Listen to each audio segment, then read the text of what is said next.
পরে আমার আমার মেজো আপু পরে আমাকে বলতেছে এই ফুলটা কার কাছ থেকে এনেছে, আমাকে বলছে যে মামা দিছে। পরে বলতেছে ওর ফুলটা ওকে ফেরত দিয়ে দাও, কারণ যেহেতু আমার বোনের বান্ধবী ওরা ছিল, তো ওরা তো সবই জানে। বলছে যে ফুলটা ফেরত দিয়ে দাও। আমি বলছি আচ্ছা ঠিক আছে। পরে আমি গোলাপটা ফেরত দিয়ে দিছি। পরে আমি বলছি যে এই যে নেন আপনার গোলাপ, আপনার কাছে দিয়ে দিলাম, আমার এই ফুলের দরকার নেই। আমার আপু বলছে এটা ফেরত দিয়ে দিতে, ফেরত দিয়ে দিয়েছে। তো তারপরে উনি অনেক কষ্ট পাইছে। তখন আমি জানি না যে আসলে ভালোবাসা কি। আমার নাম রেশমা। রেশমার বয়স কত? 34 বছর বয়স। জি রেশমা, শুরু করেন এখন একেবারে যেখান থেকে বলার আছে, যেভাবে বলতে চান আপনি। শুরুটা করি হচ্ছে আমরা 5 বোন, আমার কোনো ভাই নাই, আর আমি হচ্ছি 3 নাম্বার। আচ্ছা। আর আমার বড় 2জন আর আমার ছোট 2জন। আমার আব্বু ছোটবেলা থেকে দেখতাম যে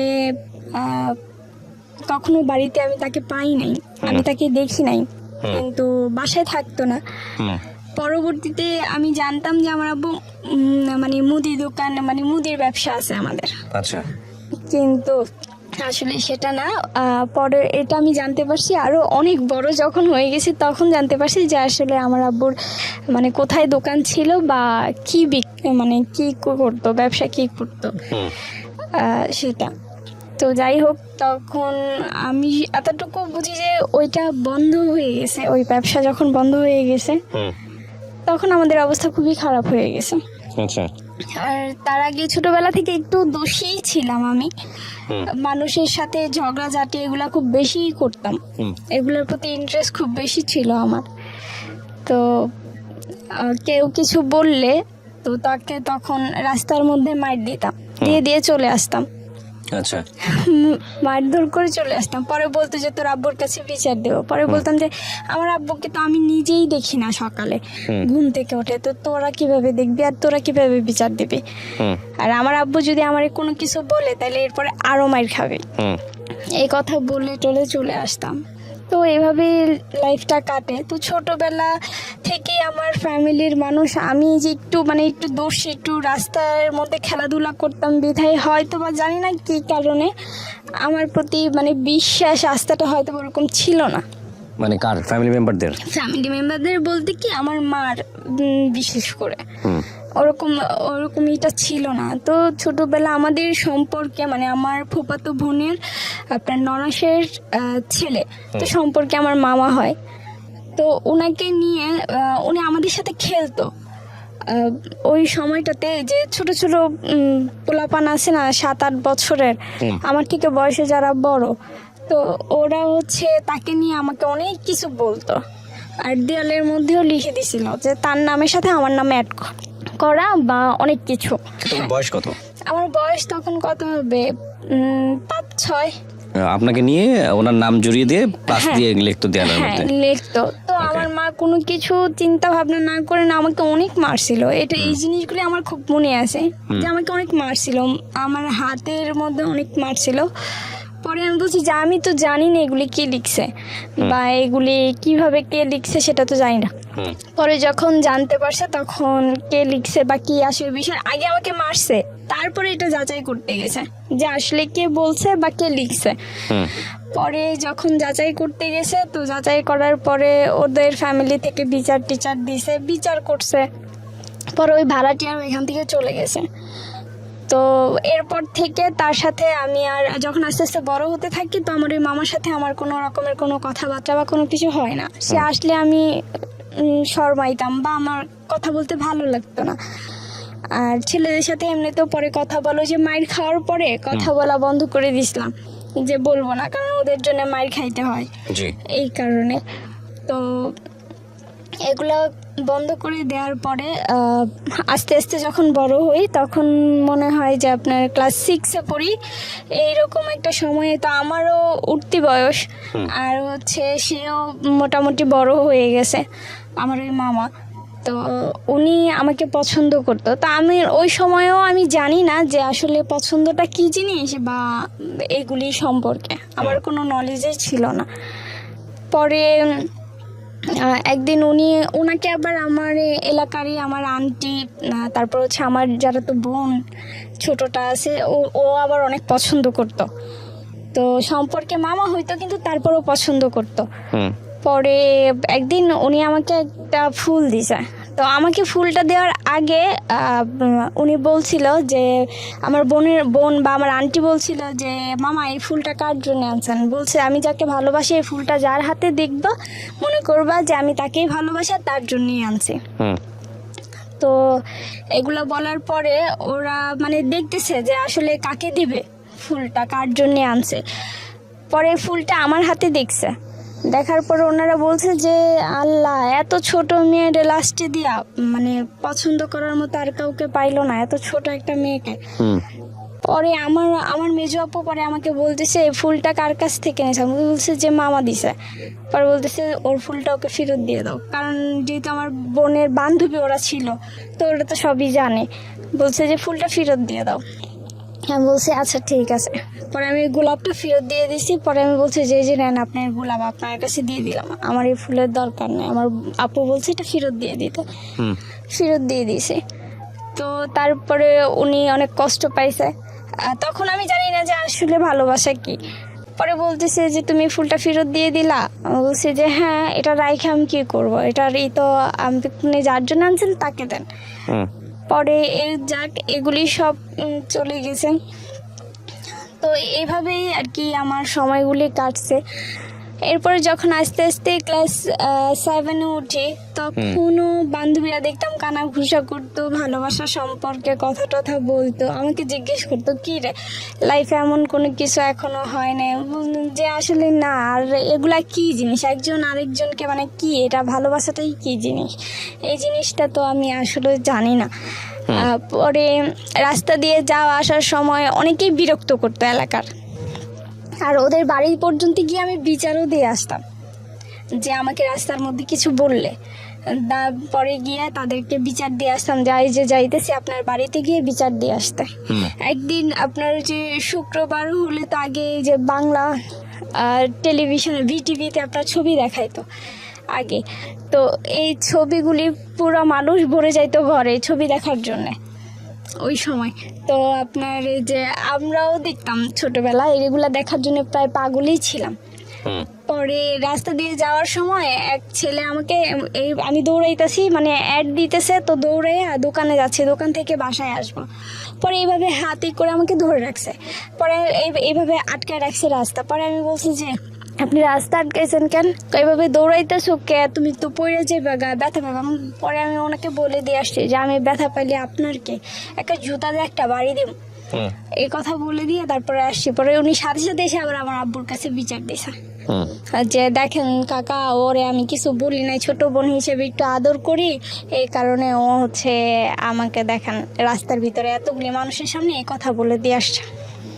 পরে আব্বু বলতেছে মানুষের সাথে এইভাবে খারাপ ব্যবহার করে কেউ রাস্তাঘাটে, ওরা বড় না তুমি ছোট না, তাই ডাক দিছে রে কি কে রাস্তার মধ্যে এইভাবে হাতি করে দাঁড়ায় থাকবো, আর হচ্ছে যদি হ্যাঁ শরীরের সাথে আমার ধাক্কাটাই লাগতো তখন কি। তো পরে বলতেছে আর এইভাবে মানুষের সাথে খারাপ ব্যবহার করো না।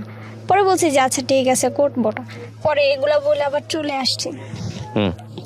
তো যখন ক্লাস 7-এ, তখন একটা ছেলে আমাকে পছন্দ করতো আমার এলাকারই।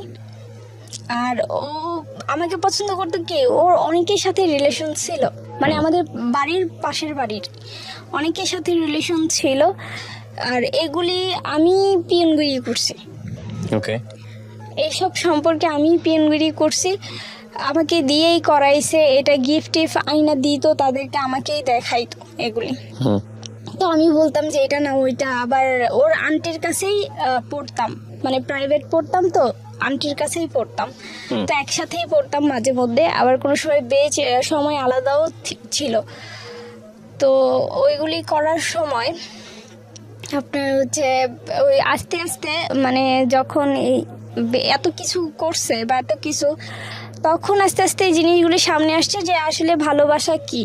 তখন বুঝতে পারছি, যেহেতু পিয়নগিরি করতেছি, একজনের চিঠি আদান প্রদান করতেছি, তার মানে তো একটু নলেজ হয়েছে তখন। পরবর্তীতে এগুলি করতে করতে পরে একদিন ওর বন্ধুরাই বলতেছে যে তুই কি দূরের করতেছ, তোর সামনেই তো আছে মেয়ে, তো তাকে পছন্দ না করে সিলেকশন না করে এত দূরে গিয়ে সম্পর্ক করার কি দরকার। পরে বলতেছে যে কাছে কে কয়ে যে ওরে দেখোস না, ওকে দেখতে শুনতে কম। ও যে দোষী, ওর যে ডাইনি, রাস্তাঘাটে কি না কি কয়ে বয়, এটা কি কোনো গ্যারান্টি আছে? ওর তো কোনো বিশ্বাস নাই। কয়টা আস্তে আস্তে পরে ঠিক হয়ে যাবো দেখবি। পরে একদিন আমাকে প্রপোজ করছে। পরে আপনার বয়স কত তখন আপনাকে যখন প্রপোজ করেছে? আমার বয়স, আমি তখন ক্লাস 7-এ পড়ি আর কি। অ্যাকচুয়ালি বয়সটা হয়তো কত হবে, 15-16 হবে এইরকম। পরে আমাকে বলতেছে, পরে আমি বলছি যে এইগুলা কি? পরে বলতেছে হ্যাঁ আমি তোমাকে পছন্দ করি। উনি সম্পর্কে কি হতো আপনার জানি? ও হচ্ছে আমার সম্পর্কে আমার মানে পার্শ্ববর্তী ঘরে, মানে আমাদের বাড়ির আগে ওদের বাড়ি, তারপরে কিন্তু সম্পর্কে কি হয়? ভাই। মানে কেমন ধরনের ভাই? এমনি এলাকার ভাই। হ্যাঁ, এমনি রক্তের কোনো কিছু না আর কি। ওকে। তো পরে বলতেছে আমি তোমাকে পছন্দ করি। পরে আমি বললাম যে এটা কেমন কথা, তুমি কয়জনের সাথে রিলেশন করো এগুলি সব আমি জানি, আর আমার বান্ধবীও তোমাকে পছন্দ করে সেটাও আমি জানি, এই সব কিছু আদান প্রদান আমিই করছি, তারপরে তুমি আবার এই কথা কেমনে বলো? পরে বলতেছে আমি জানি না এত কিছু, আমি তোমাকে পছন্দ করি। বলছে এটা কখনোই সম্ভব না, আমি সারা জীবন ভাই হিসেবে দেখে আসছি আর আমি ভাই হিসেবেই দেখব, এখানে আমার অন্য কোনো কিছু হবে না। পরে বলতেছে যে যদি আমার ফ্যামিলি তোমাকে বলে তাহলে কি তুমি রাজি হবা? পরে আমি বলছি যে না, এগুলা হচ্ছে পরের সাবজেক্ট, এই সব বিষয় নিয়ে এখন আর আমার কোনো মাথা ব্যথা নাই, মানে এখন আমি এগুলি নিয়ে ভাবতেছি না। তখন ওইখান ছোটোবেলার ওই দোষীপনা থেকে তখনকার যে সময়টা আমার, যখন ক্লাস 6 বা 7-এ পড়ি, তখন যে আপনার নাচ গান টান এগুলি নিয়েই থাকতাম বেশি। তো খুব ভালো নাচতেও পারতাম, অনুষ্ঠানও করতাম বাড়িতে। তো ওগুলির প্রতি মানে মনোযোগটা একটু বেশিই ছিল, এই উগ্র এইসবের প্রতি না। পরে আমি তাকে বলছি, পরে আমার মেজো আপুকে আবার ও বলছে এই কথা যে এরকম আমার বাড়ি থেকেই তাহলে আমার মা বিয়ের প্রস্তাব দেবে। পরে আমার মেজো আপু বলছে যে না, শুধু একজনের চাওয়াতে তো হবে না, চাইতে হবে দুইজনকেই। ও যদি রাজি থাকে আমি ওর সাথে কথা বলবো, যদি ও রাজি থাকে তাহলেই তো হবে, আর যদি রাজি না থাকে তাহলে তো হবে না। এ কথা বলার পরে সে মানে আমার পিছনে মানুষ লাগায় রাখছে। আমি যখন যেখানে যাই, আমি কার সাথে কথা বলতেছি, কি করতেছি না করতেছি, ও সব ফলো রাখতেছে। ইভেন আমার দূর সম্পর্কেরই এক ভাই হয়, মানে বয়সে আমার বড়ই হবে, তবে তুই তো কারি করি আর কি, এইরকমই। ওর সাথে কথা বলতে দেখা ওকে নিয়ে গেছে, মানে আমার সাথে যাকেই কথা বলতে দেখবে ও তাকেই মারবে। ওর ধরনটা ছিল এইরকম। বয়স কেমন ছিল? ওর বয়স, ও আমার চাইতে বড়, মানে আমার মেজো অপুর এজ আর ওর এজ সমান। আপনার চেয়ে কতটুকু বড়? আমার চাইতে প্রায় 5-6 বছরের বড় হবে। পরে এই কথা বলার পরে আমি ভাবলাম যে না, ও তো যাকে না তাকেই ধরে মারবে, যদি আমার সাথে কথা বলে তাহলে তো এটা ওর ফ্যামিলিরে জানাইতে হয় বা বিচার দিতে হয়, কারণ জিনিসটা তো গাড়াই যেতেছে।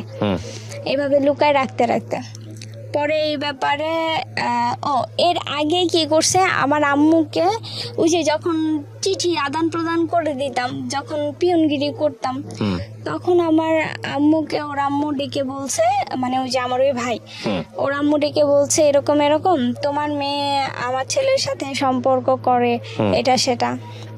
ঢাকায় নিছে আমার মাকে আর আমার বড় বোনকে। ঢাকায় নেওয়ার পরে ওদেরকে অনেক কিছু বলছে, ওই মহিলা আবার অনেক বাজে খারাপ, পরে অনেক কিছু বলছে। পরে আমার মা বলছে, আমার মা ওইখানে কিছু বলে নাই, শুধু এতটুকু বলে আসছে যে মেয়ে মানুষ, আমি জিজ্ঞেস করে নেই, করলে করতেও পারে, আমি এত গ্যারান্টি দেই না, কারণ মেয়ে তো, আর এখনকার বয়স হচ্ছে উঠতি বয়স, করলে করতেও পারে।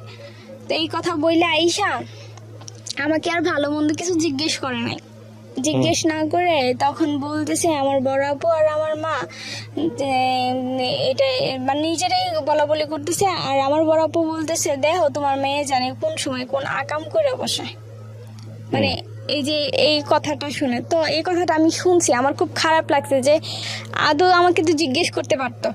আর আমি তো মিথ্যা বলবো না যে ওর সাথে আমার কোনো সম্পর্ক আছে, এটা তো না। তো আমাকে কিছু জিজ্ঞেস না করেই আমার ওপরে এত বড় একটা কথা বলে দিছে। এই কথাটা আমার খুব খারাপ লাগছে, আমার অনেক কষ্ট লাগছে তখন যে আমার ফ্যামিলির মানুষেরই আমার প্রতি বিশ্বাস নাই। পরে এটা করার পরে আমাকে আর তো কিছুই জিজ্ঞেস করে নাই। পরে ওর ফ্যামিলিকে আমি বিচার দিছি, আমার মা গেছে, আমার মেজো আপু গেছে, আমি গেছি, গিয়ে বিচার দিছি যে এরকম এরকম এই কারণে ও আমাকে পছন্দ করে বলছে, তো এই কারণে হচ্ছে গিয়ে ও আবার পুকুরে গোসল করতেছে তখন, যে হ্যারে মারবো হ্যারে ধরবো, মানে আমার সাথে কাউকে কথা বলতে দেখলে ও তাকে মারধর করবে, এরকম একটা ওয়ার্নিং সে আমাকে দিয়ে দিছে অলরেডি। পরে বলতেছে পরে করতেছে যে ও নাকি আমাকে পছন্দ করে এটার জন্য। পরে করতেছে যদি আমার পোলায় পছন্দ করে থাকে তাইলে সমস্যা কি, আমি আনবো এই মেয়ের এই বউ করে আনবো, কারণ মাইয়া কানাও না লুলাও না ল্যাংরাও না, আমার পোলায় যদি পছন্দ করে থাকে তাহলে আলহামদুলিল্লাহ আমি এই মেয়ের এই বউ করে আনবো। পরে আমার মেজো বাবার কই দিছে আম্মা এক হাতে তো আর তালি বাজে না, কারণ ও পছন্দ করে, এখন ও যদি পছন্দ না করে তাহলে তো আর এই জায়গা তৈতো না। হ্যাঁ এটাও কথা। পরে আমার জিজ্ঞেসে যে তাহলে তুই কি কস, পরে আমি কইছি না আম্মা, আমি ওরে ভাই হিসেবে দেখে আসছি, ওই আমার ভাই, এছাড়া আমাদের মধ্যে আর কোনো সম্পর্ক কোনো সময় হইব না। পরে এই কথা বলার পরে ওর মা ওরে রাইকা বলতেছে যে এরকম এরকম তোমার নামে বিচার আসছে, তুমি কি করছো, আর যেটা বলছো ওটা কি সত্যি নাকি, এখন ও তো চায় না, তো তোমার চাই এত কোনো লাভ নেই।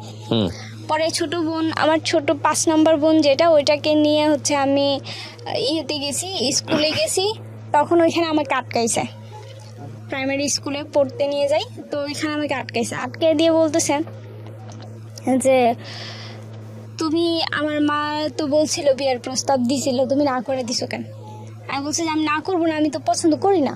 আপনি যখন প্রাইমারি স্কুলে? না, আমার ছোট বোন, আমি তো ক্লাস 7-এ পড়ি। ওকে। তারপরে ও আমাকে আটকে সেখানে বলতেছে যে তোমারে তো আমার বাড়ি থেকে প্রস্তাব দিছেই, তুমি না করে দিছো কেন? পরে আমি বলছি যে আমি ভালোবাসি না, সেই কারণে আমি না করে দিছি, কারণ এই সমস্ত লাইনে আমি, আপনি বলছেন? হ্যাঁ, এই সমস্ত লাইনে আমি এখনো যাই নাই, আর কোনো না কোনো দিন তো কারোর সাথে সম্পর্ক করবাই। আমি বলছি যে যদি কখন আমার মনের ভিতরে এই জিনিস আসে তাহলে হয়তো বা করবো না কেন, করতেও পারি, কিন্তু এখন তো নাই, এখন তো আর আমি এইসব কিছু নিয়ে ভাবতেছি না। পরে বলতেছে তুমি কাজটা ভালো করো নাই, তুমি না করে দিছো, আমার ফ্যামিলি গেছে, কিছু করতো, ছেলেটা কিছু করতো ওই সময়টাতে?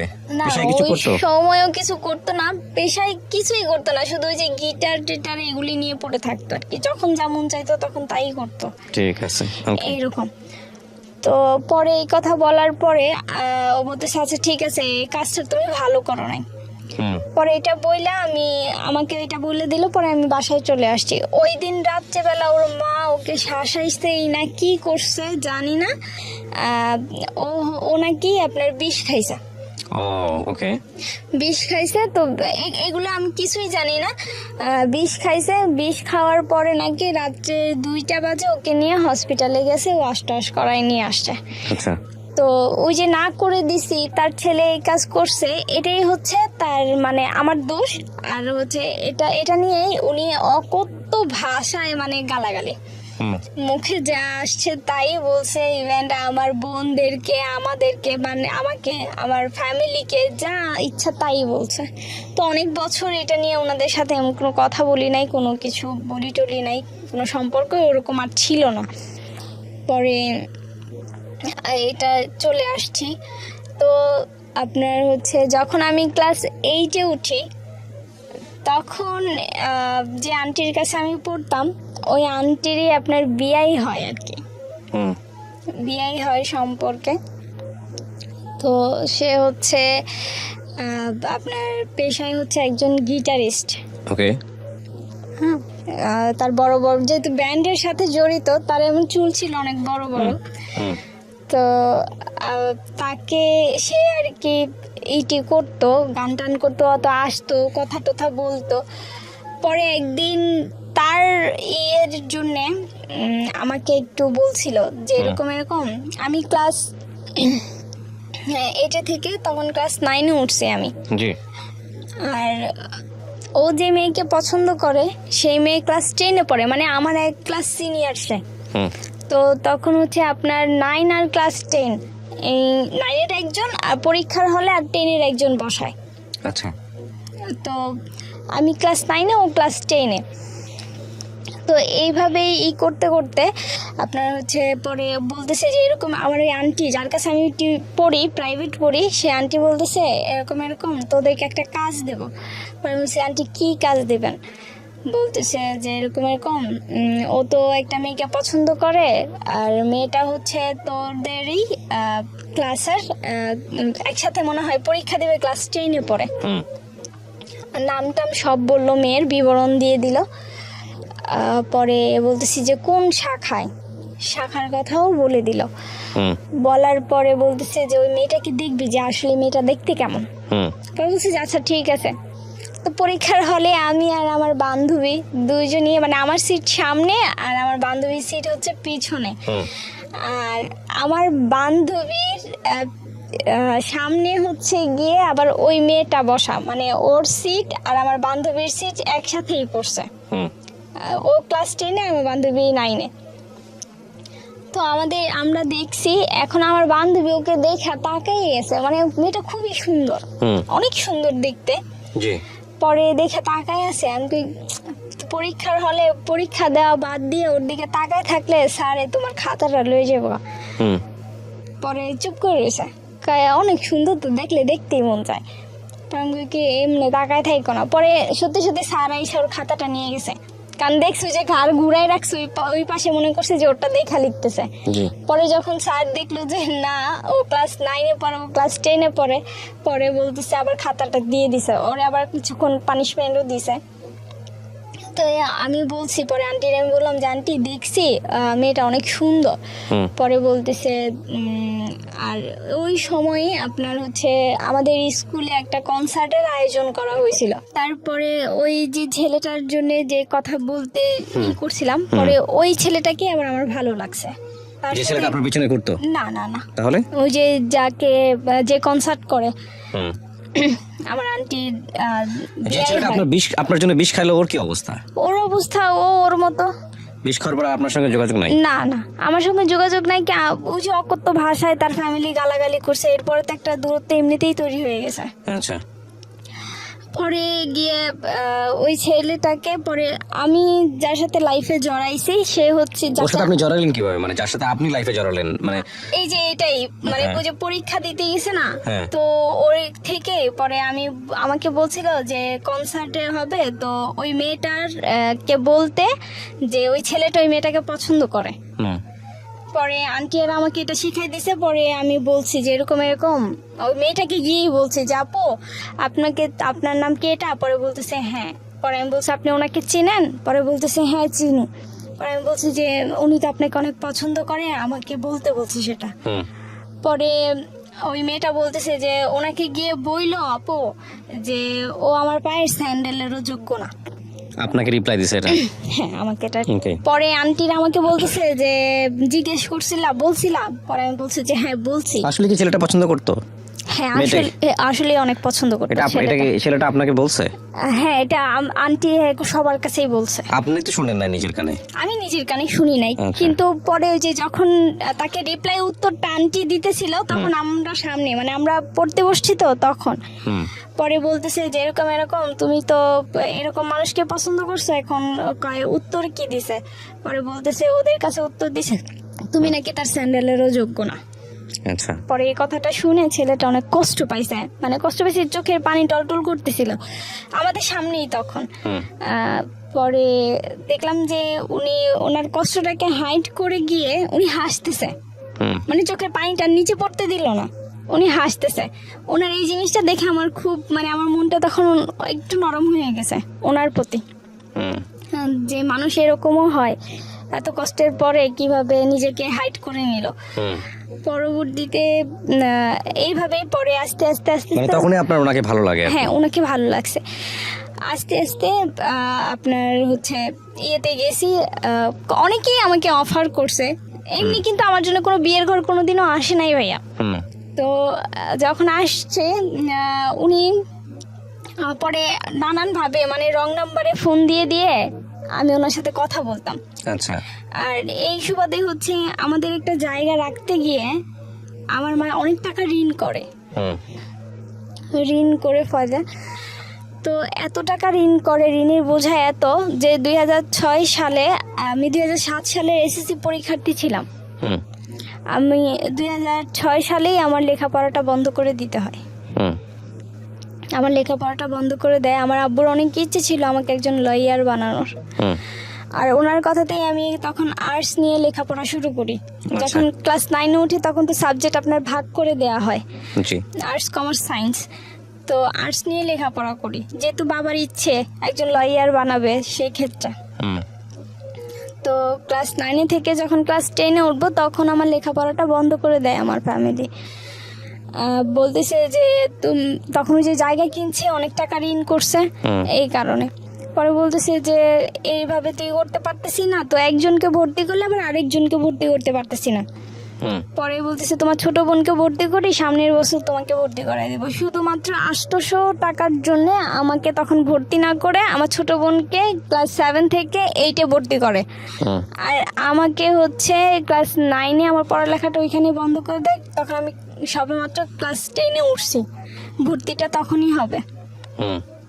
পরে বন্ধ করে দেয়। তো এরপরে আমাকে যখন বন্ধ করে দেয় আমার পড়ালেখা, তো এরপর আমার আব্বু বলে যে আমার মেয়ের পড়ালেখাটা তো বন্ধ করে দিল না, আমার মেয়ের ভবিষ্যৎটা নষ্ট করে দিলা, আমার মেয়ের জীবনটাই শেষ করে দিলা।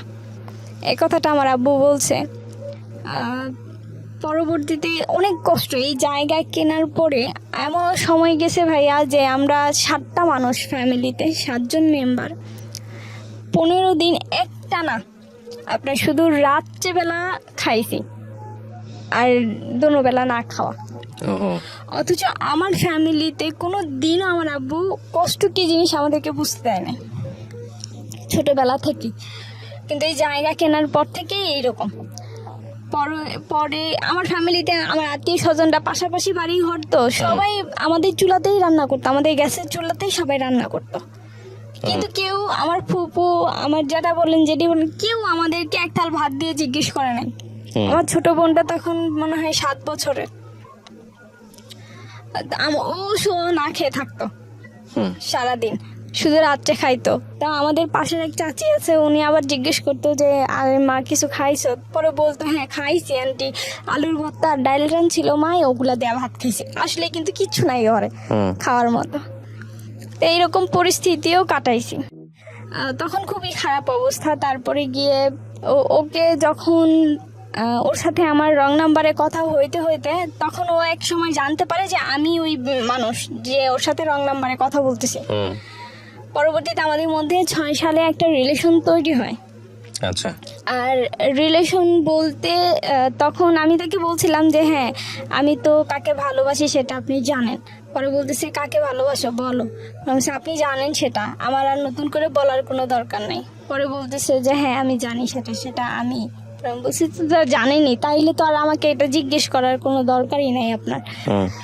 আর এর ভিতরে তো আমার লেখাপড়াটাও অফ। আচ্ছা। পরে তার অভাবের কারণে তো আমি তার সাথে যোগাযোগ করব কিভাবে, যেহেতু লেখাপড়া করি না, তো তার সাথে তো আমি বাইরে কোথাও গিয়ে যোগাযোগ করতে পারবো না, দেখা সাক্ষাৎও করতে পারবো না। পরে আমি একটা গানের ক্লাসে ভর্তি হই ওনার সাথে দেখা করার জন্য, গানের ক্লাসে ভর্তি হই। তারপর নিজের ইচ্ছে ছিল একটা গান শিখবো এই কারণে, কিন্তু ম্যাক্সিমাম সময়টাই মনে করেন যে ওনার সাথে দেখা করেই পার করে দিয়েছি। গানের ক্লাসে ওরকম ভাবে যাওয়া হয় নাই, কিন্তু বাড়ি থেকে তো জানতাম এই গানের ক্লাসেই গেছি। আচ্ছা। পরে যখন গানের ক্লাসের নাম করে করে যায় দেখা করতাম, এর ভিতরে একদিন ওই যে ছেলেটা আমার জন্য বিষ খাইছে, ও জেনে গেছে যে আমি ওকে পছন্দ করি। ওকে। গিয়ে দেখে ফেলছিল আমাদেরকে ওর দোকানের মধ্যে, দেখা ফেলা। তারপরে এই জিনিসটা ওর মাথার ভিতরে ঢুকছে তখন যে ও এখানে কি করে, তার মানে এখানে কোনো কেমিস্ট্রি অবশ্যই আছে। পরবর্তীতে এই কথা বলে ও যখন জানতে পারে যে সিরিয়াসলি আমরা দুজনের প্রতি একটু সিরিয়াস হব, ও জানতে পেরে ও হচ্ছে বলছিল এটা যে মামা আমি যাকে পছন্দ করি আপনি তাকে যার জন্য আমি বিষ খাইছি আপনি ওই মেয়েকে কিভাবে অ্যাকসেপ্ট করলেন, আর আপনি তাকে বিয়ে করলে আমি তাকে মামি কিভাবে বলবো। এই কথা বলার পরে ও আমার সাথে আর কোনো যোগাযোগ করে নাই। ওকে আপন ভাগিনা ছিল না। আচ্ছা। ও আমার মানে আপন না, কিন্তু আবার আপনের চাইতে আবার কমও না। ও আর আমার সাথে কোনো যোগাযোগ করে নাই। মানে আপনার বয়ফ্রেন্ড যোগাযোগ বন্ধ করে দিয়েছে? হ্যাঁ, যোগাযোগ সে বন্ধ করে দিয়েছে। এরপরে 2008 সালে সে আমাকে ফোন দিয়ে একদিন বলতেছে যে এরকম এরকম আমার তো বিয়ে ঠিক হয়ে গেছে, ফ্যামিলি থেকে আমার বিয়ে। সে 6 সালে আমাদের সম্পর্ক, 8 সালে সে বিয়ে করে ফেলে। তো সে বিয়ে করার পরে আমি একেবারেই অন্যমনস্ক হয়ে যাই। আমার নিজের মধ্যে কোনো কিছু কাজই করতেছিল না, যেহেতু আমার লেখাপড়াও বন্ধ, সেহেতু ও বিয়ে করে ফেলছে। তো আমার মানে অন্যরকম একটা পরিস্থিতি হয়ে গেছিল, মনের মধ্যে কাজ করতো যে আমি একটা কিছু করে ফেলবো। তখনও সুসাইড করার চিন্তা ভাবনায় ছিলাম যে করতেও গেছি কয়েকবার, কিন্তু আমি তো জানি যে আমার এই সম্পর্কের কথা অলরেডি সবাই জানে, পুরো এলাকার বেশিরভাগ মানুষই জানে। তো তখন যদি আমি কিছু করি তো সবার আগেও যে ওই ছেলেই বলবে, ওই ছেলের ফ্যামিলিই বলবে যে ওর মেয়ে বিষ খেয়ে মরছে, ওই ছেলে বিয়ে করে ফেলছে এই কারণে। তো আমি তো মরে যাব, এটা শেষ, রফা দফা হয়ে যাবে। কিন্তু আমার আব্বু যে বেঁচে থেকেও মরে যাবে, এই কথাগুলি কিভাবে সে মেনে নেবে? সে তো এটা সহ্য করতে পারবে না। এগুলির কারণে আমি আর কিছু করি না। যত আর কিছু করতে চাইছি আমার আব্বুর জন্য আর করতে পারি নাই, কারণ আমি আমার আব্বুকে অনেক বেশি ভালোবাসি। পরে ওইখান থেকে আমি আর কিচ্ছু করলাম না আমার লাইফে। আমি একেবারেই চুপচাপ, একেবারেই স্তব্ধ হয়ে যাই। আমি অনেক কান্নাকাটি করছি, আর আমাকে সবাই বুঝেছে যে তুমি ওকে জিজ্ঞেস করলা না কেন যে ও তোমার সাথে এরকম কেন করলো। আমি বলছি যদি আমি সত্যি ভালোবেসে থাকি বা আমার ভালোবাসা যদি সত্যি হয়ে থাকে, ও কোনো না কোনো একদিন আমাকে অবশ্যই বলবে আর আমার কাছে মাফও চাইবে। পরে বলতেছে ওর পরে জানতে পারি যে ওর একটা মেয়ে হয়েছে, প্রথম আপনার মেয়ে হয়ে মেয়ের হার্টে ব্লক হয়েছে। ব্লক হওয়ার কারণেই সে ওই মেয়েটা মারা গেছে। পরে একদিন রিক্সার মধ্যে সে আমাকে বলছে কথা, তুমি শুনছো? পরে আমি বলছি পাপ কখনো বাপকেও ছাড়ে না। আমি ওনাকে এই জবাবটা দিয়ে আসছিলাম। আর আমি নামাজ পড়তে বসেও কান্নাকাটি করতাম আর বলতাম জাল্লা গো আমার মনটা যে ভাঙছে কোনো কারণ নেওয়া, তখন তো আমি জানি না তো কি কারণে সে এরকম করছে, যে ভাঙছে তার বিচার তুমি করো, তার সে যাকে সবচেয়ে বেশি ভালোবাসে ওই ভালোবাসা মানুষটাকে তুমি কানে নিয়ে যাও, যাতে সে বুঝে যে ভালোবাসা হারাইলে কেমন লাগে, ওই মানুষটাকে কষ্ট দিলে কেমন লাগে, এই জিনিসটা তাকে বোঝায়ও। তো আমি জানি না তো এই ডাক কবুল হয়েছে কিনা, কিন্তু তার আমার মনে হয় যে হয়ে গেছে কবুল। পরবর্তীতে যখন একাকিত্ব সময় থাকি, এর ভিতরে আমার জ্যাঠাতো বোন মানে মেজো, ওর হাজব্যান্ড, তারপর হচ্ছে ও, মানে রাস্তার ভিতরে আমার ওই জ্যাঠাতো বোনের হাজব্যান্ডের সাথে ওই আকাশ আমাকে দেখছে। আচ্ছা, আকাশ নামে একটা ছেলে? হ্যাঁ, সে আমাকে দেখছে। দেখার পরে সে জিজ্ঞেস করছে এই মেয়েটা কে। সে বলছে যে ও তো হচ্ছে আমার শালিকা হয়। এটাই, কিন্তু তখন আমি জানি না, আমি তাকে চিনিও না। তো পরবর্তীতে বলছে ওকে আমার ভালো লাগছে। এইটাই হচ্ছে মানে সূত্র। এই সূত্র ধরেই আমার যারা তো বোন, তারপর হচ্ছে তার হাজব্যান্ড ওই আকাশের কাছ থেকে আমাদের ফ্যামিলিতে অভাব অনটন, খাবার নাই, এটা নাই সেটা নাই, এগুলো বলে বলে অনেক টাকা পয়সা খাইছে। ওকে, মানে ও কাছ থেকে নিয়ে আসতো? হ্যাঁ, নিত আমাদের কথা বলে, আর ও দিত। ঠিক আছে, ও দিত, কিন্তু এগুলি কিছুই আমি জানি না। ওকে, আমি এই সম্পর্কে কিছুই জানি না। আর ওই আকাশকে হচ্ছে গিয়ে আবার একজন এলাকারই একজন প্রতাপশালী লোক, সে হচ্ছে ছোটবেলা থেকে পালছে, নিজস্ব কোনো বাড়ি ঘর এখানে কিন্তু নাই, কিন্তু ওই লোকের দাপটে সে আমার সাথে যা করার করছে। অনেক টাকা পয়সা ছিল আর অনেক আদর করতো, তো এই কারণেই আরো বেশি করতে পারছে। ওকে, পরে এই কথা বলার পরে ওনারা টাকা পয়সা খাইছে, এটি করছে। একদিন আমাকে নিয়ে গেছে, আমার চাচাতো বোন বড়টার বাড়িতে ঢাকাতে, ও তো ওর বাড়িতে আমরা সবাই বেড়াতে যাই। সেই সুবাদে হচ্ছে আস্তে আস্তে একটু দেরি হয়ে গেছিল। পরে আমার ওই দুলা ভাই আর আমার ওই বোন বলতেছে যে এরকম এরকম তুমি হচ্ছে গিয়াতে এত রাত্র হয়ে গেছে, এখন আর বাড়ি যেতে হইব না, কালকে সকালেই যাও, আজকে তুমি এদিকেই থাকো। পরে আমি বললাম যে না, আমি তো কোনোদিনও মানে বাইরে কোথাও গিয়ে ঘুমাই নাই, আমার অন্য কোথাও ঘুমানোর অভ্যাস নাই, আমার ঘর ছাড়া আমার ভাল লাগে না, আমি থাকতে পারবো না। পরে বলতেছে যে সমস্যা নেই। আমি কই না, আব্বু রাগারাগি করবো, আব্বু অনেক টেনশন করবো। পরে বলতেছে টেনশন করবে না, আমি কাকারে ফোন দিয়ে বলে দিতেছি। তো আমার আব্বুরে ফোন দিছে, ফোন দিয়ে বলতেছে কাকা এরকম এরকম, তো অনেক রাত্র হয়ে গেছে, এই কারণে আর নিয়ে আসলাম না, তো আজকে রাত্রে থাকুক, সকালবেলা আমি আবার বাড়িতে দিয়ে যাবো না। পরে আব্বু বলতেছে ইয়ে থাকবো, পরে বলতেছে থাকবো, কারণ আমার আব্বু আমার সম্পর্কে জানে যে আসলে আমি থাকুন না মানুষ না ওইখানে। পরে বলতেছে রাখতে পারবা ওরে, জোরাজোরি করে, যদি থাকতে না চাই তাহলে লয়ে পড়ো। না না থাকবো, সমস্যা নেই। পরে কাছে তা আচ্ছা ঠিক আছে, তাহলে সকালবেলা আইনা দিয়া যাও। আচ্ছা, পরেও যে ওইখানে ওই রাতটা আমি থাকছি।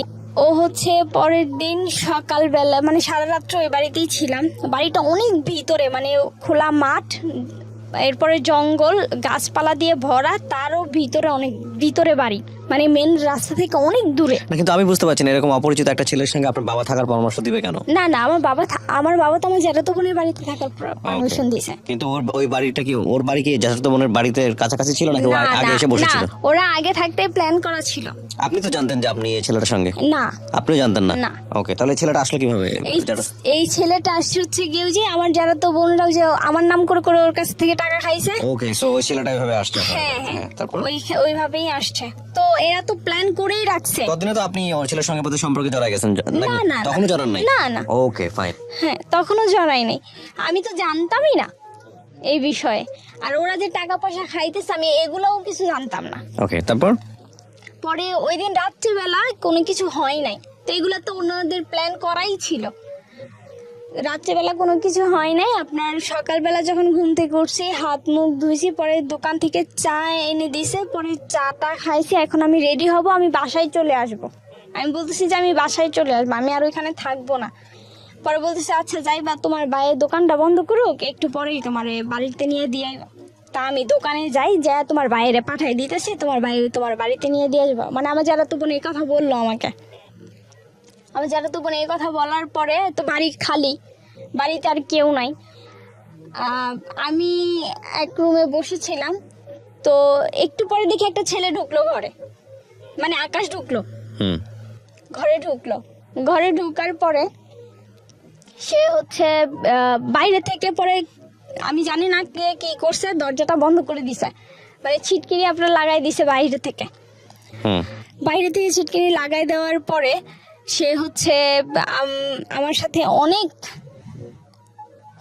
বলা নাই, কথাবার্তা কিচ্ছু না, শুধু মানে আমার সাথে মানে ধস্তাধস্তি শুরু করে দিছে। তাই বলছে আপনি কে, মানে আমি যে ওইখান থেকে চিল্লাইলেও কেউ শুনবে না, কারণ ওইখানে বাড়ি ঘর নাই সামনে। পরে আমার সাথে এরকম করতেছে, আমি তো আপনাকে চিনি না, আপনি কে, আর আমার সাথে এরকম করতেছেন কেন, আমার বোন কই, আমার দুলা ভাই কই।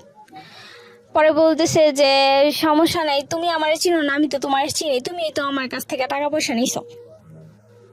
আচ্ছা।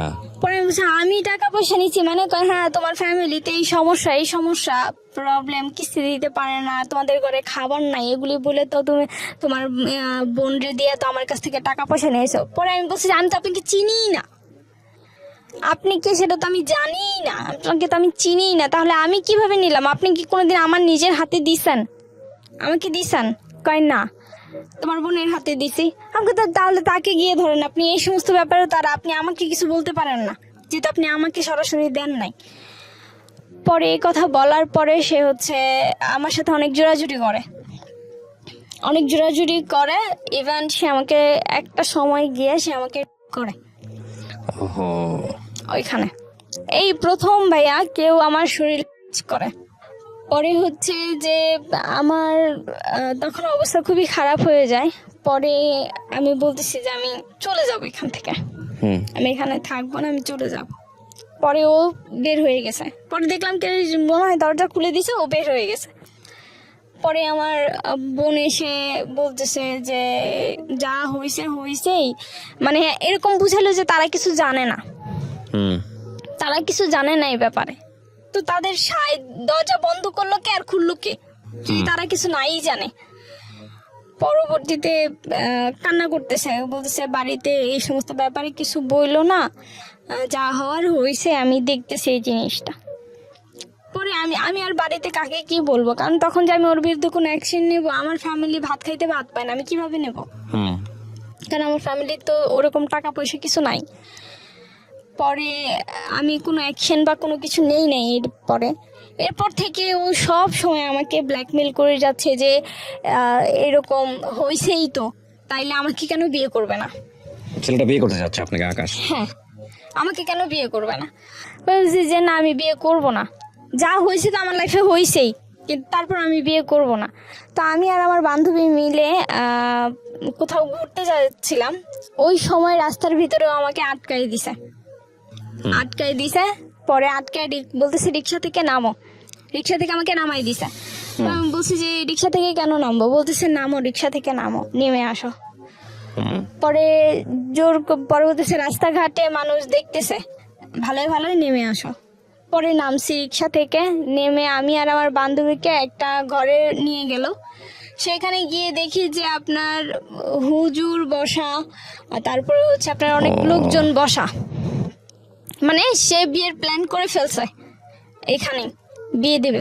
আর সে এগুলি সব ব্যবস্থা করে দিছে ওই যে তার ভাই, বলা যে ভাই, সে টাকা পয়সা দিয়ে। পরে হুজুরকে দিয়ে হচ্ছে সে বিয়ে পড়ে। এখন আমি বলতেছি যে আমি তো এখান থেকে চলে যাব। এখন আমি আমার বান্ধবীর বলতেছি যে আমার অজু টজু করাইতে নিয়ে গেছে, আমি তো এখান থেকে চলে যাব। ও আমাকে বলতেছে তুই গেলে তো আমি আটকা পড়ে যাব। তখন আমার কি হইব? মানে আপনাদেরকে কিডন্যাপ করতে? হ্যাঁ, আমাকে বলতেছে তুই যে এখান থেকে পালাই যাবি, তুই তো পালাই যাইতে পারবি, কিন্তু আমার যেভাবে ধরে রাখছে আমারে তো আটকাই দেব, তাইলে তখন আমার কি হইব? আর আমি কিভাবে এদিক থেকে বাইরো? তা আমি আমার ক্ষতির লেগে তো আমি ওর ক্ষতি করে দিতে পারি না এই জায়গার ভিতরে, যেহেতু ওর কোনো দোষই নাই, একজন নির্দোষ মানুষ। পরে আমি কি চুপ করে গিয়ে বসছি, বসার পরে ওইখানে আপনার কাজী টাজি দিয়ে আপনার বিয়ে পড়াইতেছে। পরে আমি বলছি যে আমি এখন বিয়ে করব না। পরে বলতেছে যে এখন বিয়ে করবা না তো? না, এখন তো বিয়ে হবে না, শুধু কাবিনটা লেখা হবে, বিয়ে পরে হবে, আমাকে এই কথা বলছে। তো আমি বলছি কাবিন লেখা হবে, আমি তো মানে বিয়ে পড়াইতে দেখছি, কিন্তু কিভাবে বিয়ে পড়াই সেটা তো আর আমি দেখি নাই, যে আসলে কাবিন লিখলেই যে বিয়ে হয়ে যায়। আপনি কবুল বলছিলেন? না, শুধু সাইন করছি। সাইন করলে বাংলাদেশের রাষ্ট্রীয় আইনে বিয়ে হয়ে যায়, কিন্তু আপনি কবুল বলেন নাই। আপনি কবুল যদি আপনাকে জোর করেও বলানো হতো তাহলে বিয়ে হতো না। আমি যত জানি এটাই সম্ভবত। শুধু সাইনটাই করাইছিল ওনারা আমাকে দিয়ে। পরে বলতেছে যে তোমার কিচ্ছু বলতে হবে না, তুমি শুধু এখানে একটা সাইন করো। তাও আমি মক্কর ধরছিলাম যে আমি করব না, কিন্তু তারপরেও বলছে যে করো। পরে সাইনটা করাটার পরে ওইখান থেকে চলে আসছি আমি।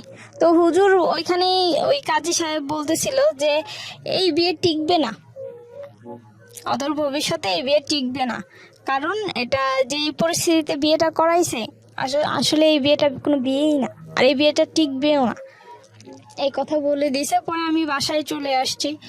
এর ভিতরে আমার আব্বু অনেক অসুস্থ হয়ে যায় 13 সালে। আমার আব্বু প্রচণ্ড পরিমাণে অসুস্থ। আমার আব্বুর চিকিৎসা যে করাবো ওই টাকাটাও ছিল না ভাইয়া, যে কিভাবে চিকিৎসা করাবো। তো যে বিয়ে করাইছে, ওই যে আমার ওই ভাসুর সম্পর্কে, যে আমার ভাসুর হয়, সে হচ্ছে আমার আব্বুর চিকিৎসার সম্পূর্ণ খরচ দিছে।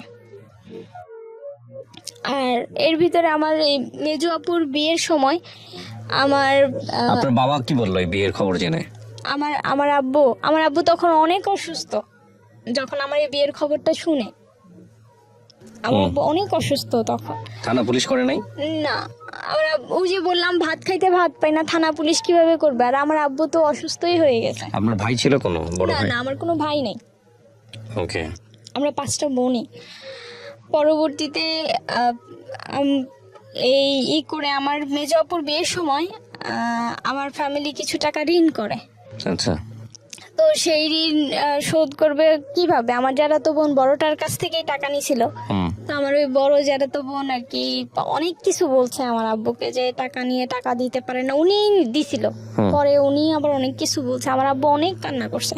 তো আমার আব্বু বলছিল যে জায়গাটা বিক্রি করে দিই, এই জায়গায় কিনে এত কষ্ট এত সমস্যা, এই জায়গাটা বিক্রি করে দিই। তো আমার মা বলছে যে না, এই জায়গা বিক্রি করবো না, জায়গার ভিতরে কি আছে আমি দেখা ছাড়বো। ঠিক আছে, পরে এই জায়গা বিক্রি করে নাই। আর আমার আব্বুর এমন অবস্থা, তাও আমার মা জায়গা বিক্রি করবে না। যে আমার আব্বুর চিকিৎসা করাইতে পারতেছি না, তাও আমার আম্মু জায়গা বিক্রি করবে না। পরে উনি আমার ওই ভাসুরি আমাকে টাকা পয়সা দিয়েছে। আমি 40 দিন পর্যন্ত আমার আব্বু জীবিত ছিল। ওকে। 40 অসুস্থ হওয়ার 40 দিন, একেবারে যেদিন পুরো 40 দিন ওই দিনই আমার আব্বু মারা গেছে 13 সালে। আচ্ছা। আমার আব্বু মারা গেছে। তো যেদিন আমার আব্বু মারা গেছে ওই দিন ওইটা আমার সাথে ফিজিক্যালি কিছু করছে। যেদিন আমার শোক, আমি আমার জীবনের সবচাইতে প্রিয় মানুষটাকে হারাই ফেলছি ওই দিন। পরের দিনও আমি ওই দিন তো কিছুই বলি নাই, আমি শুধু বলছি যে আল্লাহ এমন একটা জানোয়ারের সাথে তাও মিলাই দিলা এমন একটা জানোয়ারের সাথে যে আমার বাড়িতে আমার আব্বু মারা গেছে, তারপরও সে আমাকে ছাড়লো না। পরে আবার সে হচ্ছে গিয়ে পরের দিন আবার, মানে যেদিন দ্বিতীয় দিন ওই দিন আবার চাইতেছে। আপনি কি তখন শ্বশুর বাড়িতে মানে ওনার সঙ্গে সংসার করেন? না, ওনার সাথে সংসার তো আমার মনে করেন যে ঠিক মতো হইতোই না। ও কিন্তু আমার বাড়িতেই থাকতো। ওকে। আমার বাড়িতেই আমাকে রাখছে, আমার বাড়িতেই থাকতো। পরের দিন যখন হচ্ছে পরের দিন আবার যখন এরকম করতে চাইছে কিন্তু করতে পারে নাই, কারণ আমি আলাদা ছিলাম না, সবাই একসাথে খাটের মধ্যে ঘুমাইছিলাম। তখন করতে পারে নাই বিধে একসাথে ছিলাম, আলাদা রুম তাকে কেন দিলাম না, এই কারণে সে ওই দিন আমাকে মেরে গেছে। আর আমার সাথে আমার বড় আপু, আমার খালা, আমার আম্মু আর সবাই বসা, মানে সবাই শুয়ে রয়েছে একসাথে ঢালা বিছনা করে। তো হঠাৎ করে ঘুষির আওয়াজ পাইছে, আমার কপালের মধ্যে সে ঘুষাইতেছে, মারতেছে আমাকে, জানোয়ারের মতো অত্যাচার করতেছে। পরে শুধু এই কারণেই যে আলাদা রুম কেন হইলো না, সে কেন কিছু করতে পারলো না, এটার জন্য। পরবর্তীতে সে হচ্ছে আমাকে মারছে। পরে আমার আপু সজাগ হয়ে গেছে, পরে আমার আম্মুও সজাগ হয়ে গেছে। পরে আমাকে ওইখানে মাইরা টাইরা রাইখা তারপরে সে চলে গেছে। চলে যাওয়ার পরে সে হচ্ছে আপনার পরে যেদিন 4 দিনের খরচ করবো আমার আব্বুর, ও সেদিন আসছে।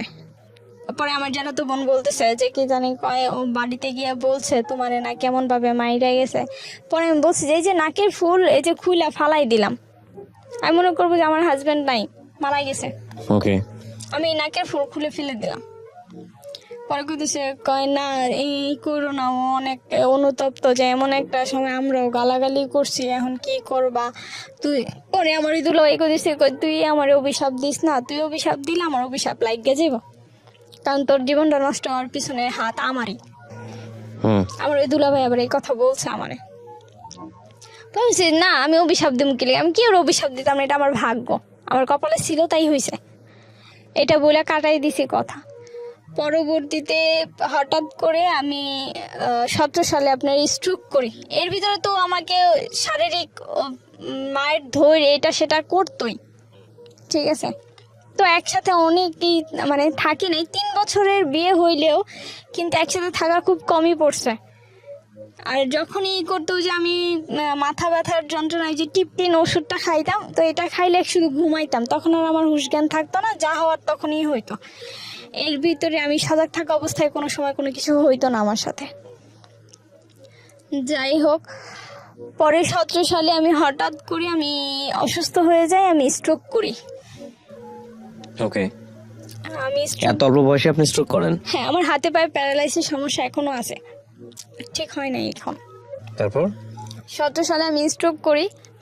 স্ট্রোক করার পরে আপনার হচ্ছে আমি অনবরত বমি করতেছিলাম, ও কিন্তু পাশে শুয়ে আছে ঘরে, ও শুয়ে আছে অন্য ঘরে আর আমি বড় ঘরে আমাদের। ও একবারের জন্য উঠে আসে নাই, এসে দেখে নাই যে আসলে আমার কি অবস্থা। যেহেতু আমার ঘরে কোনো পুরুষ মানুষ নাই, আমাকে হসপিটালে কে নিয়ে যাবে? আমি এত পরিমাণে বমি হইতেছিল, তখনই আমি বুঝতে পারছি যে আমার এক সাইড এখানেই চলে যাচ্ছে, কারণ আমি উঠে দাঁড়াইতে পারতেছিলাম না। আমার এই বোধ শক্তি আমি হারাই ফেলছি বাড়িতে থাকতেই। হসপিটালে পরে ভিক্টোরিয়া নিয়ে গেছে, ওইখানেও ইমার্জেন্সি, শুধু আমার এতটুকু মনে আছে যে একটা স্যালাইন পোস্ট করছে আমাকে, আর কিছু না। এরপরে হচ্ছে গিয়ে ওইখান থেকে ট্রান্সফার করে দিছে আপনার ঢাকা মেডিকেলে নিয়ে গেছে। পরে ওনারা ইঞ্জেকশন দিল, চিকিৎসা ট্রিটমেন্ট ওনারাই শুরু করলো। পরে বমি কমে না বিধায় ওনারা কি যেন একটা ইঞ্জেকশন দিল, পরে বমিটা আস্তে আস্তে কমছে। পরবর্তীতে যখন হাত পায়ে আপনার সার দিয়ে দেখতেছে যে আসলে আমার কোনো বোধ শক্তি কিছু আছে কি না, কিন্তু আমি বুঝতে পারতেছিলাম যে আসলে আমার কিছু হয়ে গেছে, এখানে অনেক বড় ধরনের ক্ষতি হয়ে গেছে। পরবর্তীতে দেখি ওনারা বললো যে আসলে হাতে পায়ে প্যারালাইসের সমস্যা হয়ে গেছে। প্যারালাইজ বলতে এক সাইড পুরাই, শুধু হাত পা না, পুরো এক সাইড। পরে 25 দিন হসপিটালে আমি ভর্তি ছিলাম। 25 দিন, এই 25 দিন হসপিটালে ভর্তি থেকে যখন হসপিটালে শুধুমাত্র খরচ দিয়েছিল আপনার, এই হসপিটালে এত টাকা পয়সা খরচ গেছে, শুধু 7,000 টাকা দিয়েছিল, আর সম্পূর্ণটাই ঋণ করা আমার ফ্যামিলির। আর আমার আব্বু মারা যাওয়ার পরে অফিস থেকে 2 লাখ টাকা পাইছিল, তো ওইটা দিয়ে ঋণ টিন যা ছিল সব শোধ করছিল। পরবর্তীতে যে আমার জন্য আবার ফিরে ঋণ করা। হসপিটালে 25 দিন থাকার পরে যখন আমাকে বাসায় নিয়ে আসা হয়, তখন যখন ডাক্তার রিলিজ করে দেয় যে আমার সমস্যা পায় যে আমার হার্টের বাল্বে প্রবলেম আছে, একটা ছোট হয়ে গেছে চিম্মা, যেই কারণে ব্রেনে ওই রক্তটা আঘাত করছে, পরে আমার ব্রেন স্ট্রোক হয়েছে। পরবর্তীতে বলতেছে যে এইখানে আর ওর কোনো চিকিৎসা নাই, ওকে হচ্ছে গিয়ে সোরোয়ার্দি আপনার হৃদরোগ ইনস্টিটিউটে দিয়ে দিতে হবে, ওইখানে ওর চিকিৎসা হবে, যেহেতু হার্টের সমস্যা। পরে ওইখান থেকে ছাইরা দেওয়ার সময় ডাক্তার বলতেছে যে দেখেন আপনার তো ওয়াইফ, আমার খালাতো বোন ছিল সাথে, ডাক্তার ওর সাথেই কথা বলছে, আপনার তো ওয়াইফ, আপনার ওয়াইফকে এখন আপনারা দাম্পত্য জীবন কিছু করতে পারবেন না, কারণ আপনার ব্যাপারে বলেছে। হ্যাঁ, আমার ব্যাপারে বলছে যে কিছু করতে পারবেন না, মানে আমার হাজবেন্ডকে, আকাশকে বলছে যে আপনি কিছু করতে পারবেন না, কারণ হচ্ছে ওর অবস্থা ওরকম না, এখন ওর অবস্থা খুবই খারাপ।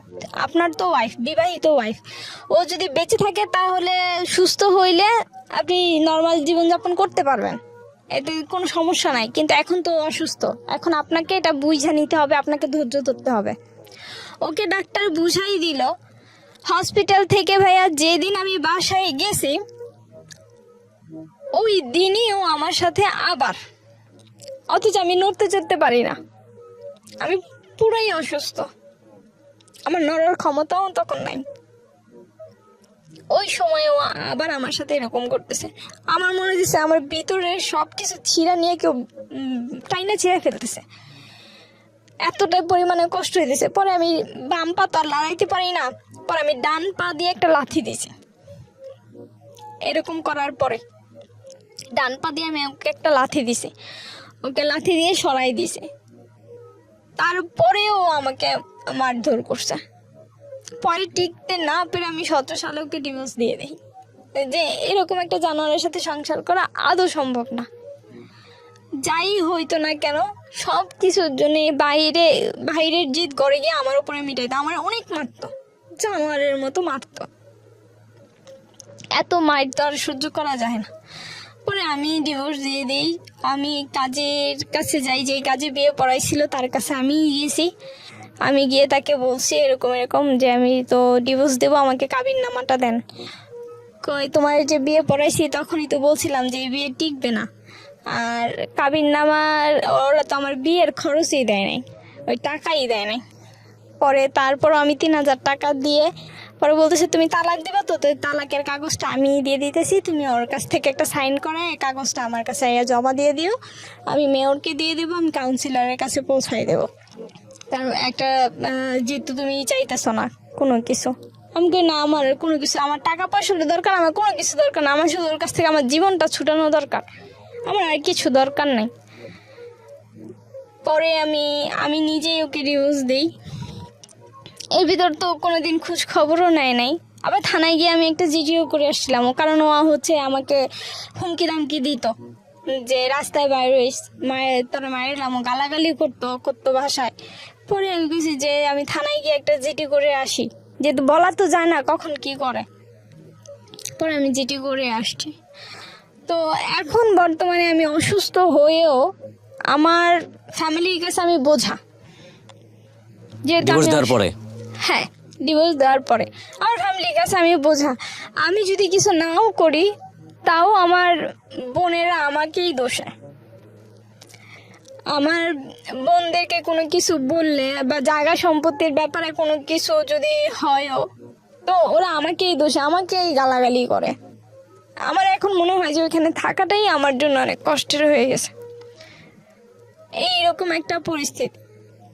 অথচ আমি যখন অসুস্থ হই তখনও কেউ আমাকে কোনো টাকা পয়সা দিয়ে সাহায্য করে নাই। আমি একটা চাকরি করতাম ইন্স্যুরেন্স কোম্পানিতে, সেখানকার একজন স্যার ছিল, তো উনি আমার এই যে চিকিৎসার বেশিরভাগ দায়িত্ব উনিই বহন করছে। আমার ফ্যামিলি তো সেটা পারে নাই, কিন্তু উনিই বহন করছে। আমি ডক্টরের কাছে গিয়ে এসে আমার চিকিৎসা এগুলি করাইছি। হসপিটালে গিয়েও টাকা পয়সা দিয়ে আসছে যে এটা রাখেন, চিকিৎসা করান, তারপরে দেখা গেছে যে যদি আবার কিছু লাগে তাইলে বইলেন। সব কিছু ওনারাই করছে, কিন্তু তারপর আমার ফ্যামিলি কেন আমাকেই দোষে যে এটার জন্য আমি দায়ী, ওইটার জন্য আমি দায়ী। রীতিমতো এখন বোঝা হয়ে গেছি। হাজবেন্ডকে ছেড়ে দিছি, এখন তো এখন আমি কিছুই করি না ভাই। কি করব, কারণ ওই যে হাতে পায়ে সমস্যা, আর চাকরিও করতে পারি না, কারণ আপনার তো বাচ্চা কাচ্চাও নাই। না না। আমি এই গল্পটাকে বলবো যে আপনি যা বললেন, আপনার বক্তব্য সমস্তটুকু যদি সত্যি হয়ে থাকে, আমি যেহেতু একপাক্ষিক বক্তব্য, তাহলে এটা আসলে নির্মম পরিণতি ছাড়া আসলে কিছুই বলার নাই। হ্যাঁ, আপনার এই গল্প থেকে আসলে কি বা শেখার আছে আমাদের? তবে এটা ঠিক, আমাদের সমাজে অনেক মেয়ে কিংবা অনেক ছেলেই বিভিন্নভাবে বিনা কারণে বিনা দোষে নির্যাতিত হয়। আমরা ধরে নিব আপনার ক্ষেত্রে সেটা হয়েছে। এখন এখানে বেশ কয়েকটা বক্তব্য আছে। প্রথম কথা হচ্ছে যে এই বিয়েটা ফ্যামিলি থেকে মেনে নেওয়াটা উচিত হয়নি, কিন্তু উচিত না হলেও কি বা করার ছিল? ওনার ফ্যামিলির যে সার্কামস্ট্যান্সেস, সেটা জেনে ওনার আসলে কি করা উচিত ছিল। কারণ শিক্ষণীয় বিষয় আসলে একটাই, যে বিয়েটা প্রথম থেকেই ঠিক ছিল না সেটাকে সময় বাড়ানো কোনোভাবেই উচিত হয়নি। এটা যদি জোর করে সে করে থাকে তাহলে সে আইনগত ব্যবস্থা নেওয়া উচিত ছিল।